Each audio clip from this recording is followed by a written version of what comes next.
ಇದು 1920ರ German shepherd and ಇದು ಇವತ್ತಿನ ಜರ್ಮನ್ ಶೆಫರ್ಡ್. ಈ ಎರಡರ ಮಧ್ಯೆ ಇರೋ ಡಿಫ್ರೆನ್ಸ್ ನೋಡಿ. ಇವತ್ತಿನ ಜರ್ಮನ್ ಶೆಫರ್ಡ್ ಬೆನ್ನು ಹಿಂದೆಯಿಂದ ಬೆಂಡ್ ಆಗಿದೆ ಅಂಡ್ ಕಾಲುಗಳು ತುಂಡ ಇದಾವೆ. ಕೇವಲ ಜರ್ಮನ್ ಶೆಫರ್ಡ್ ಮಾತ್ರ ಅಲ್ಲ, ಈ ಡಿಫ್ರೆನ್ಸ್ ಎಲ್ಲಾ ಡಾಗ್ಸ್ ಗಳಲ್ಲೂ ಸಹ ಇದೆ. ಇದಕ್ಕೆ ಪ್ರಮುಖ ಕಾರಣ ಮನುಷ್ಯರು.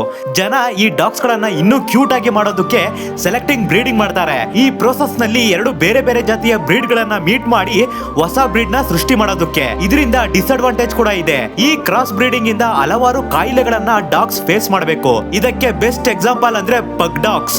ಮೊದಲು ಇದು ಈ ರೀತಿ ಇತ್ತು, ಆದ್ರೆ ಸೆಲೆಕ್ಟಿವ್ ಬ್ರೀಡಿಂಗ್ ನಂತರ ಈ ರೀತಿ ಇದೆ. ಇದರ ಮುಖ ಫ್ಲಾಟ್ ಆಗಿದೆ, ಇದರಿಂದ ಇದಕ್ಕೆ ಉಸಿರಾಟದ ಸಮಸ್ಯೆ ಇದೆ. ಅಂಡ್ ಇನ್ನು ಕೆಲವು ಡಾಗ್ಸ್ ಫಾರ್ಮ್ ಗಳಲ್ಲಿ ಇವುಗಳನ್ನ ಹೇಗೆ ಟ್ರೀಟ್ ಮಾಡ್ತಾರೆ ಅನ್ನೋದನ್ನ ನೋಡಿದ್ರೆ ಕಣ್ಣಂಚಲ್ಲಿ ನೀರು ಬರುತ್ತೆ. ನೀವು ನಿಜವಾಗ್ಲೂ ಡಾಗ್ ಲವರ್ಸ್ ಆಗಿದ್ರೆ ನಿಮ್ಮ ಮನೆ ಹತ್ರ ಹೊಸದಾಗಿ ಜನ್ಮ ಪಡೆಯೋ ಈ ಚಿಕ್ಕ ಚಿಕ್ಕ ಪಪ್ಪಿಗಳನ್ನ ಅಡಾಪ್ಟ್ ಮಾಡ್ಕೊಳ್ಳಿ. ಈ ರೀತಿ ಹಲವಾರು ಪೆಟ್ ಲವರ್ಸ್ ಮಾಡ್ತಾ ಇದ್ದಾರೆ.